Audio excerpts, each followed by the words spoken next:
The year is 1970. The sun rays shimmer on the waves of Lake Erie. As you drive, you can make out the silhouette of the billowing smokestack standing tall and proud in the morning sky. You pull into a crowded parking lot filled with cars just like yours. You join a procession of men heading towards the doors of a building sitting on the Lake Erie shore. Upon entering the building, the smell of molten metal hits your nose. Your day could consist of a variety of back-breaking tasks producing various steel products. This is the Lackawanna Steel Plant, and you are one of the countless workers who go on to forge the nation throughout the 20th century, tonight on Western New York Rediscovered.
One more time before you wake up in the wild. In your eyes, I see a flower slowly dying. Together with the Nature Conservancy, you have the power to make a difference. For unspoiled nature, for beautiful wildlife, and for people everywhere. Together, we can find a way to ensure that all life on Earth can thrive. Oh, in the wild, you're gonna make it. The moonlight is here to take you. Our natural world needs us now. Every day, we lose more lands, waters, and the wild species that depend on them. To learn more, visit nature.org today. I am studying to be a NICU nurse, to give back that same care that I received. I was born at 26 weeks and was in the NICU for 89 days. Having a support system like March of Dimes is it's needed, it's necessary. Improving maternal and infant health is as important today as it was then. Join me in making a difference in the lives of families everywhere. In Iraq, our truck hit a roadside bomb. I had about 16 surgeries on my hand so that I could regain function. And when I came home, I needed a new roof due to a storm. And I was about to lose homeowners insurance as well. I applied for Operation Homefront Critical Financial Assistance Program. And it's good to know that when we come home, there are people who are there that care about us. Operation Homefront, they've really been a blessing. I'm Naheem Hines, proud supporter of the Muscular Dystrophy Association. My mom has muscular dystrophy, and the MDA helps her and kids like my buddy Ethan. My name is Ethan, and I'm 12 years old. Thanks to the Muscular Dystrophy Association and people like you, I have more hope than ever before. And MDA funds over 150 care centers for kids like me. For over 70 years, MDA has been transforming the lives of people living with muscular dystrophy, ALS, and related neuromuscular diseases. Learn more at mda.org today. Kids across America are going to school hungry. Millions of kids every day. But one simple thing can help change all of this for a hungry child in America. Good healthy food and the energy it brings. With help from caring people across America, No Kid Hungry is providing healthy meals and hope to hungry kids so they can build better futures. To learn more about ending child hunger in America, go to helpnokidhungry.org today. Welcome back to Western New York Rediscovered. Coming up, we'll learn more about the workers of the famous Lackawanna Steel Mill and the incredible lives they led. The army of men that kept the Lackawanna steel plant and others like it afloat came from all walks of life. Some were immigrants looking for work, while others were American-born and raised who rejected higher education and sought work where they could find it. Well, the description of a typical steel mill worker was probably a guy with high school education, didn't want to go on to anything higher than that, and was able to have a good paying job at the steel mill, comparable to what he would have made if he went to college.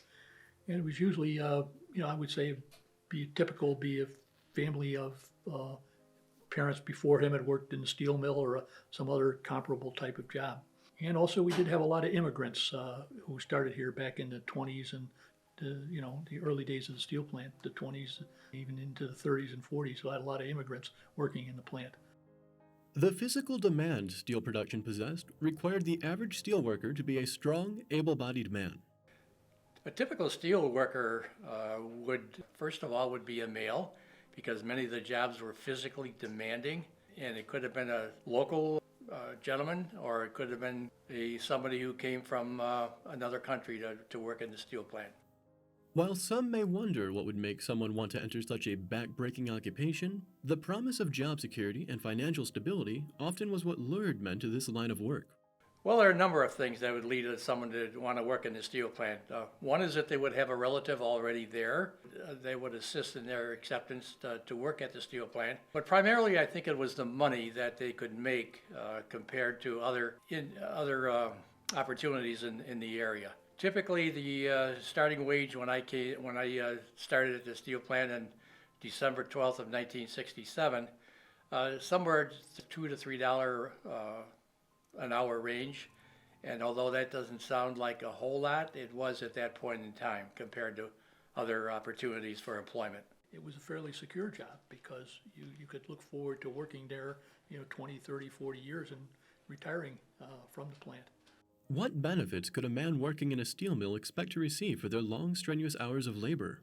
It meant a good family income and the ability to put their kids through college if they chose to do that, the ability to have a couple of different vehicles to drive, and just the association with other workers who were doing either similar jobs or lived in the same area. Well, it enabled them to have a fairly good standard of living. As I said, the pay scale was pretty good compared to most other industrial jobs. So they can enjoy a good standard of living, own their own home, have a car, have money to do things, go places, and so on. Compared to other professions, steelwork was quite lucrative, especially when you consider that workers could pick up overtime shifts and make time and a half on their already competitive hourly wage. Well, we have some examples that teachers, for example, were making far less than a steelworker would. Even the police departments were paying their employees less than a steelworker. Plus, they had the opportunity in most departments to work overtime. And again, at time and a half or even greater differential for shift work, it was tempting to work in the steel plant compared to other occupations. I would say probably in 1969, most of the hourly workers were probably making somewhere in the neighborhood of $12,000 a year, which at that time was a pretty good income. The profession of steelwork certainly was lucrative. The height of steel production in the United States was 1969, and $12,000 from back then would be equivalent to about $100,325 in 2023. Coming up, we'll dive a little deeper into the history of the Lackawanna steel plant and why it was so important to an ever-growing U.S. economy.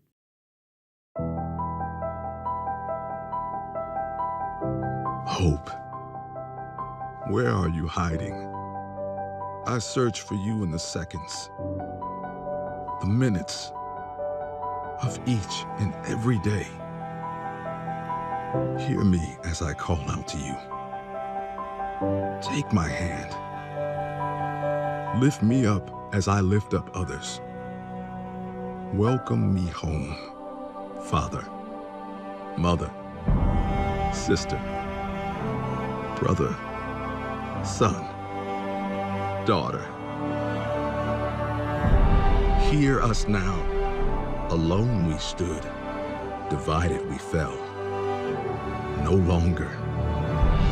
Now we choose to make the connection. Our new mission lies within. Visit maketheconnection.net to learn more. One more time before you wake up in the wild. In your eyes, I see a flower slowly dying. Together with the Nature Conservancy, you have the power to make a difference. For unspoiled nature, for beautiful wildlife, and for people everywhere. Together, we can find a way to ensure that all life on Earth can thrive. Oh, in the wild, you're gonna make it. The moonlight is here to take you. Our natural world needs us now. Every day, we lose more lands, waters, and the wild species that depend on them. To learn more, visit nature.org today. At the U.S. Center for Safe Sport, we see champions everywhere we look. In every sport, on every court, we're building a foundation to ensure all athletes are safe, supported, and strengthened. At the U.S. Center for Safe Sport, ending abuse is not just our job, it's our promise.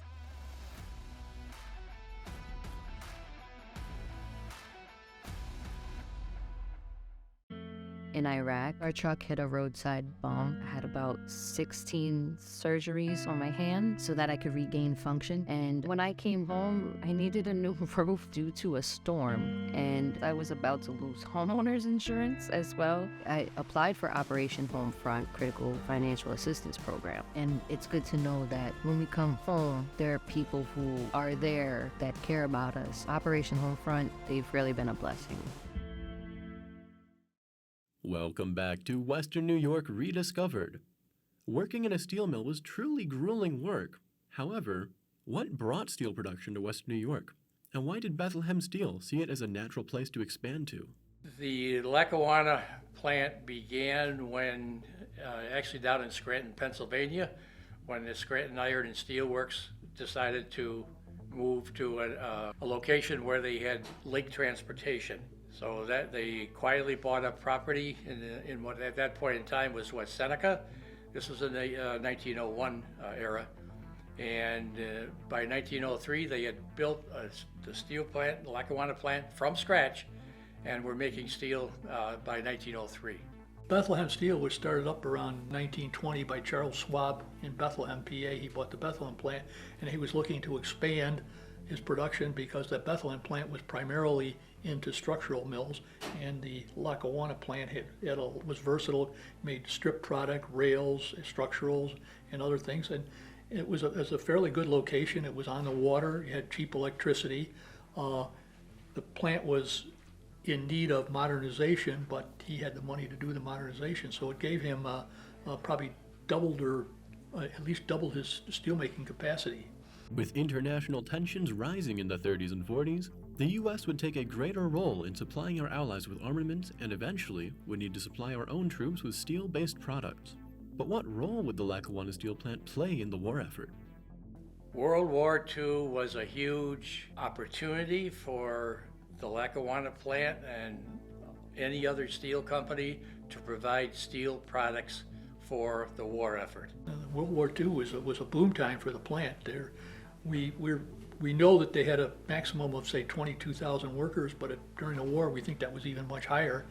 And the plant was a very valuable part of the war effort. You know, steel was important for making trucks, tanks, and things like that. Also, even armaments were made at the plant. So it was a big contributor to the war effort.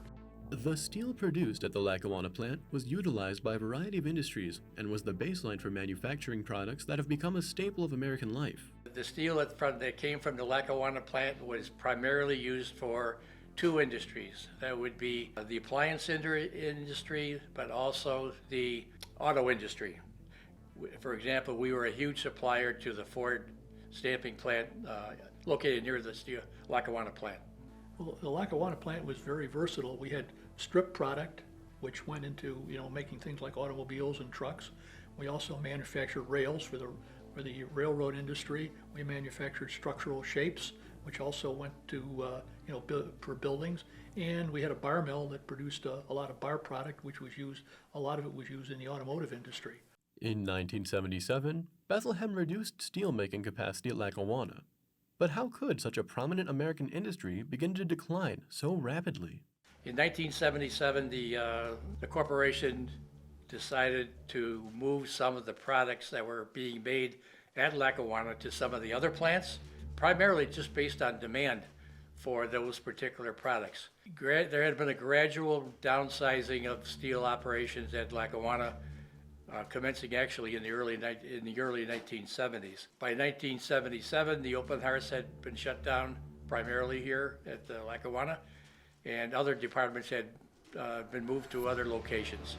While Nixon's opening of trade relations between China and the West was not initially detrimental to the domestic steel market, it would have lasting consequences on the labor market as a whole, and eventually change the landscape of the American economy.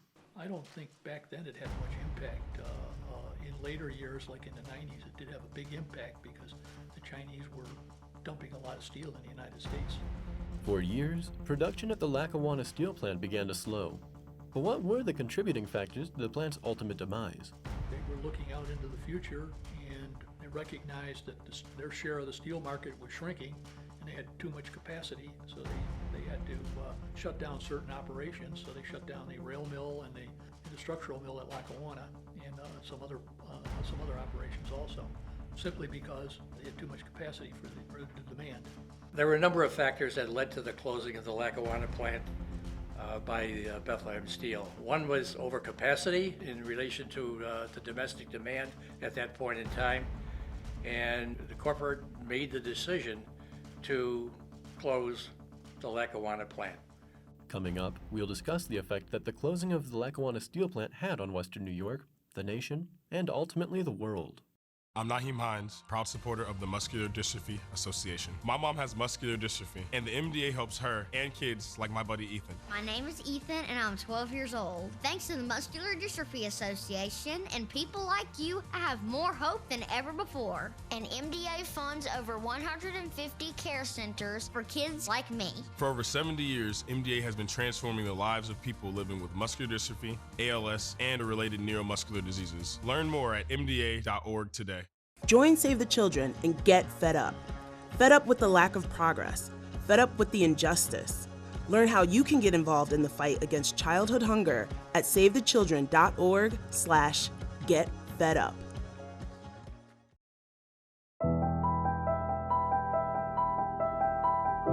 Hope. Where are you hiding? I search for you in the seconds, the minutes of each and every day. Hear me as I call out to you. Take my hand. Lift me up as I lift up others. Welcome me home, father, mother, sister, brother, son, daughter. Hear us now. Alone we stood, divided we fell. No longer. Now we choose to make the connection. Our new mission lies within. Visit maketheconnection.net to learn more. One more time before you wake up in the wild. In your eyes, I see a flower slowly dying. Together with the Nature Conservancy, you have the power to make a difference. For unspoiled nature, for beautiful wildlife, and for people everywhere. Together, we can find a way to ensure that all life on Earth can thrive.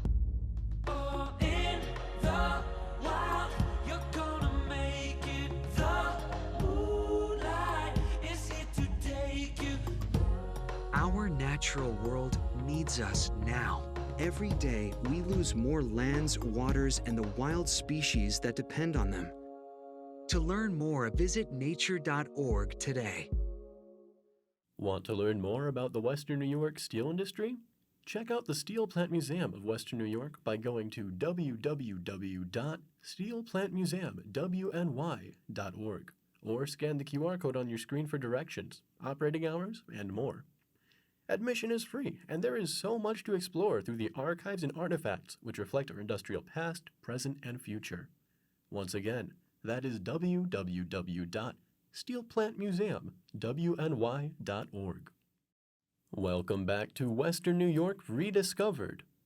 The height of U.S. steel production would see American steel forge the foundation for the country that it is today. The laying off of workers at the Lackawanna plant was detrimental to not only the workers, but also every company in business with the plant as well. The workers who were impacted by the closing of the plant, which was a gradual process, was devastating. When I was hired there, the average employment level was probably around 20,000. By 1972, 1977, that had tapered off with the transfer of product lines to other plants. But for an individual worker, it meant either being laid off or long periods of layoff, waiting for a recall,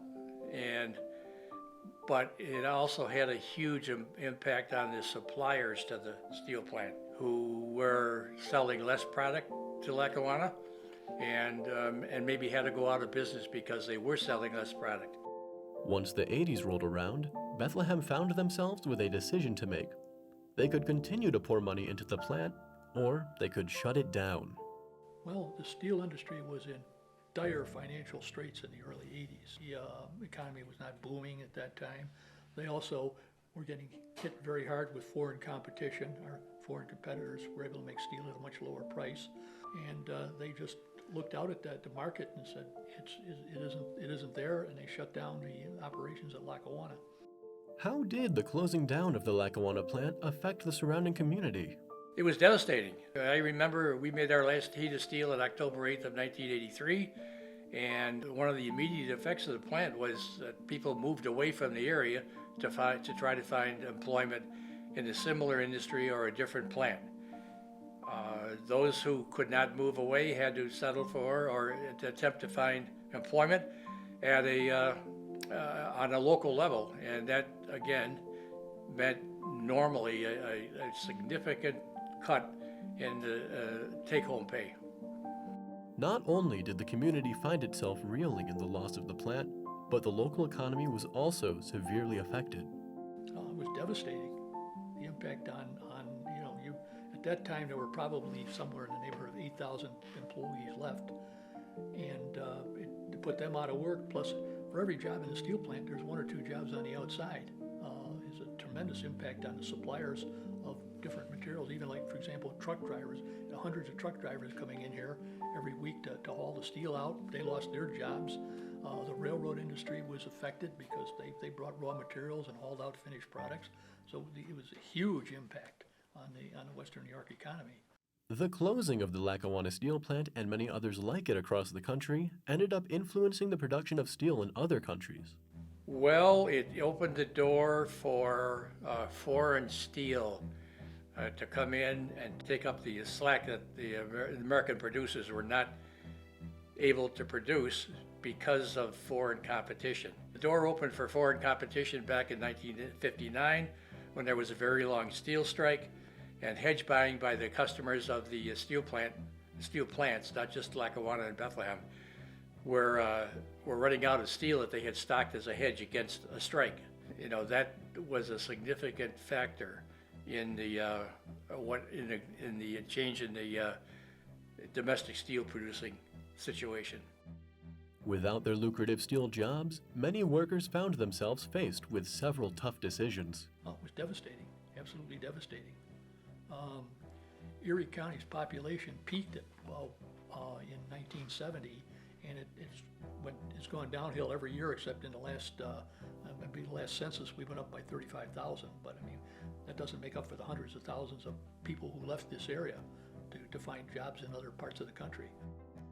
While other plants may have been able to pick up the slack left by the closing of the Lackawanna plant, foreign steel now accounted for a staggering market share compared to what it had been just a few years ago. Other plants were prepared to pick up the slack if there was any slack.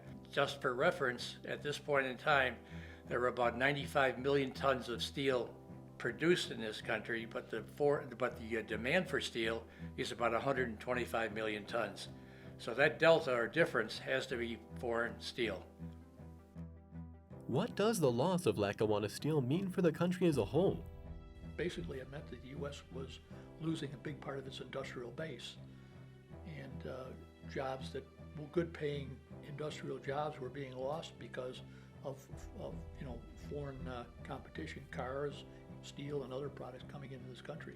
While the labor market has somewhat recovered, the nature of the labor in Buffalo and across the country has been permanently changed. The number of people employed in the area is probably, just a guess, maybe about the same or even greater. But what's really changed is the kind of work that's available here.